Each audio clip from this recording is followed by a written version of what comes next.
মানুষের সময় যখন খারাপ হয়, ভালো দিন খারাপ দিন দুটোই তো থাকে মানুষের জীবনে, প্রত্যেকটা মানুষের জীবনেই হয়, আসে।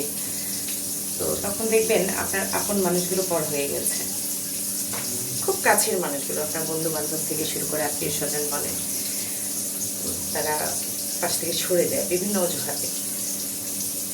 কিন্তু আপনার সময় যখন ভালো হবে, ঠিক ওই মানুষগুলোই আবার আপন হয়ে আসবে আপনার কাছে। আসলে স্বার্থ যেখানে শুরু, সম্পর্ক সেখানেই শেষ। এটাই স্বাভাবিক, এটা আমাদেরকে মেনে নিতে হয়, যদিও খুব কঠিন বাস্তব সত্য কথা, আমাদেরকে মানতে হবে, মেনে নিতে হয়। এই সব কথাগুলো মেনে নিয়ে আমাদেরকে চলতে হয় সামনের পথগুলো। নিয়ে মন খারাপ করে থাকলে তো চলবে না, রান্নাও করতে হবে, খেতেও হবে, সবই করতে হবে, ভিডিও বানাতে হবে। ভালো থাকবেন সবাই।